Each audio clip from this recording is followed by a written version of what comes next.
Greetings from Costa Rica. I'm about to pick up Nikki and Tom, clients who have no idea what they've gotten themselves into, who volunteered to come on my channel because today we were going to take an area tour. Here they come right now, and they should park right over there.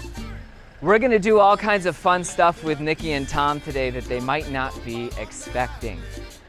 They really just wanted to get to know a community, and they're at a point in their search when really it doesn't make sense for us to go looking at condo after condo or piece of land after piece of land.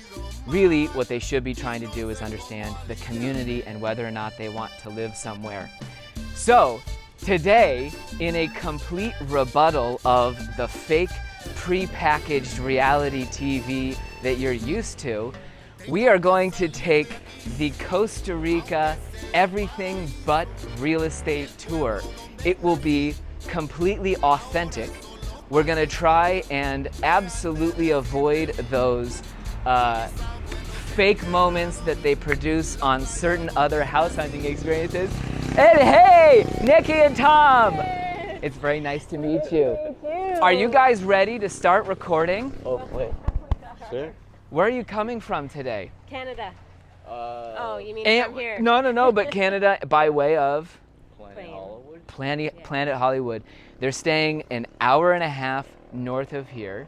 And welcome to the introduction to the video.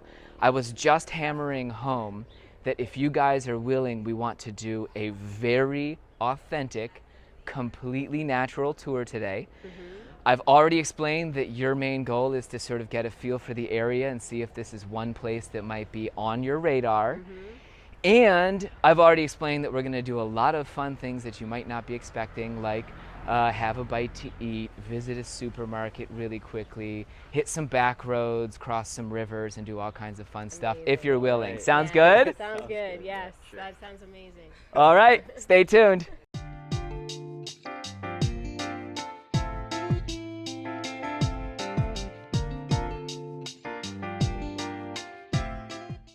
They've recovered from the shock. Tom and Nikki, welcome to 27 de Abril here, a crossroads of Guanacaste. Would you tell us a little bit about yourselves? You want to start? Go ahead. Okay. This is my dream to be here. I was working for the federal government where I was at home in Ottawa for about 16 and a half years or so, and then our son had a significant injury, and it completely changed our lives. And it was kind of an awakening for me to realize that my soul was dying in the job that I had. So I went in the search of a more holistic way of living, and because food is what helped him recover from his injuries, I got into nutrition. So I went back to school and I became a holistic nutritionist. Okay. So that's what I do now. I have my own business. Yeah. And I help people feel better, get better, and it's more rewarding. My soul feels filled. Yeah, I was gonna say healer versus federal government employee in Canada. Absolutely. No, I can see 100%, and you see so many people linking Costa Rica with that. I mean, so anyway, we're here at a local soda, which would be, the Costa Rican family-owned restaurant. Okay. Obviously, as a nutritionist, I think you should be lining yourself up a lot more with these places than many of the other restaurants. And one of the things you love about Guanacaste is that, there's still a huge percentage of small, family-owned restaurants. We've got Santa Cruz in 20 minutes that direction, which is our municipal capital. We talked about that in a recent video. We're going to be driving out this way to Playa Junquillal, which is 30 minutes in this direction. Tamarindo is 30 minutes this direction. So now let me ask you, Tom, this is Nikki's dream. How do you feel about it? Are you, what do you think about Costa Rica? I love waking up in the morning, and I love the environment. I love the heat. I love the wildness sort of the place. what draws me is just the sort of rustic adventure sort of thing. Speaking of and my wife. Yeah. Yeah, I know. Rustic Adventure was perfectly timed if you would pan to the right and show that we've got, behind the bus, there's the local cattle migration happening here at 27. Does that happen all the time? Oh, absolutely. No, there's all of the fields that we're going to drive through down this valley are still active cattle ranches. All right, so I was telling Nikki and Tom as we pulled up here, yes, there are some huge supermarkets, and in Tamarindo, we could be in one that feels like Walmart, just huge aisles of everything you've ever needed.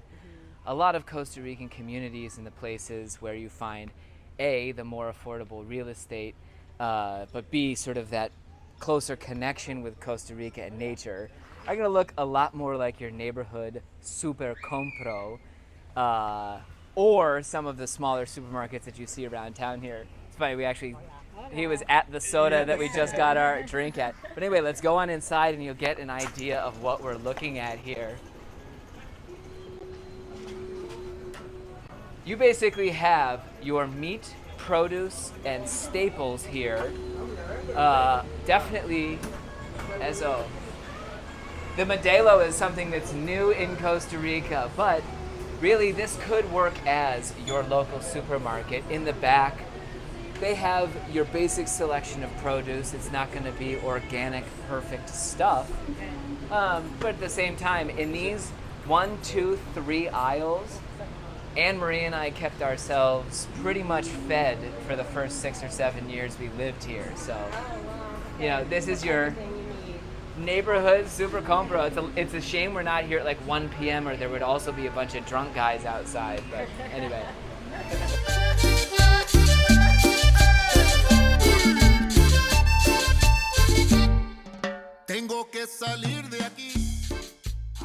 I'm forcing Nikki and Tom to stop at a place that I love very much. This is called the Guanacaste Water Center, where we are focused on bringing a vision of landscape protection to Guanacaste and promoting it specifically as a way to get people to increase the amount of groundwater that we have. If you want to learn more, visit guanacastewatercenter.org. Overall, though, what I want to show you guys is that pretty much wherever you go in Costa Rica, you don't have to get caught up in pickleball or bridge or whatever, sort of expat. I don't think expats play much bridge, I guess I'm just guessing, but there will be small grassroots nonprofits anywhere you go in Costa Rica. They will be desperate for resources. The difference between people becoming happy in Costa Rica and not can be those sorts of like engagement, who can you socialize with and do stuff with, and having something to take care of. So, here at this reforestation nursery, they would love volunteers. There's all kinds of clubs, and they'll be doing meetings and arts and crafts, and they've got, programs and things to participate in. But for sure, most communities have something interesting happening more at the grassroots level than instead of these World Wildlife Foundation projects. We just have a seat, guys. We're sitting here. We just drove through several awful rivers to get here. While we were doing that, I hadn't asked Nikki how she likes driving through rivers, and it turns out she actually doesn't like water or bumpy car rides at all. So anyhow, I'm very sorry that we just went on the back roads. How was it? Yeah, it wasn't too bad. My stomach turned a little bit, but I've been working my way through this phobia for a few years, so it was good actually. And being right there, the thing is, I would love to be there with the rivers that we went through. I would love to be there. Absolutely. Going through them in a car was a bit of a different story, but it was beautiful. Totally. Something that you just touched on and brought us to this place, like, I know Nikki has a dream of being here, but like I'm trying to picture like what would I do if I was here, you know what I mean? What sort of would keep me busy? And I think I would love to do something like this, just Like volunteer some time and be able to spend some time just helping out the local community and stuff like that. Oh, And you said it's kind of social as well. You get to maybe know some people, and Yeah, it's, absolutely. It sounds like a great way to do it. Well, after some grueling minutes here into our everything but real estate tour, we are finally at a beach. We've gotten to Playa Junquillal here. What are your impressions? Gorgeous. Yeah, amazing. It is nicer. It's bigger, wider. Yeah. Yeah, it's It's ocean. quieter. You feel like you're in ocean here. Yeah. Like where we are, I guess, because it's in a bay. It's calm. It kind of feels more like a lake. Yeah. Yeah. But I'm going to pull a figure completely out of nowhere, but I would estimate that between here and Papagayo, there have to be 75 to 100 beaches. And one of the important things is that, swimming conditions, snorkeling conditions, kayaking, a lot of times if you don't find exactly what you want at any particular beach, you could probably go just up the road and find something 100% different. Like at Papagayo, I'm sure they keep you isolated to the main beach and they want that resort feeling. But going around corners up there, you're gonna find completely different spots. Yeah. For example, right here we've got this 2 mile wide, broad Junquillal. The next beach up is a white sand beach with a high bluff above it that we'll go look out from. Oh, yeah. The beach that follows that is a tiny little cove that feels like a fishing village with dark sand and rocks. So it's just, the diversity of beaches is always going to be there no matter where you want to end up. Yeah. It's beautiful. Glad you like it. beautiful, yeah. Junquillal. Come and see Junquillal. us. You'd mentioned that you love to do meditation and really get into the peace and quiet.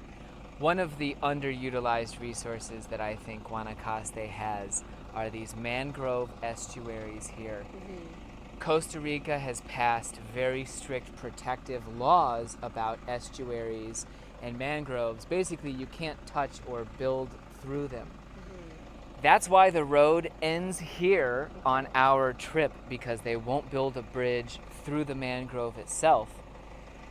You can go back into this 1,000 acres of pristine mangrove on a little boat or like on a sup paddle board. And the peace and quiet that you can find back in there, whether you're fishing or if you want to do sup yoga or something like that, these spots are absolutely pristine. You can basically depend on finding them at the end of every beach road because of the way the geography works. And interestingly, so you had originally asked me about a home that's listed for sale in Venado that looks very nice. The home is only a kilometer in that direction. It's a 5-minute walk to this beach from that home on the other side of the river mouth. Now to drive down there, we would have to go back. So when we were on the dirt road to begin with, I'll point out where we would go. Driving over to this house would take us 45 minutes. And that's including one of the river-bound shortcuts that you would be really upset about. So there are all these interesting places here. Junquillal benefits from the fact that the road ends here. Unfortunately, some of those raw areas in Costa Rica can be just absolutely horrible to get to. But 45 minutes away by car, or if we had a kayak, only a quick 5 minutes. This is why having a realtor who knows the area is so important. Absolutely, yeah. Yeah. And I called, sorry, anyway.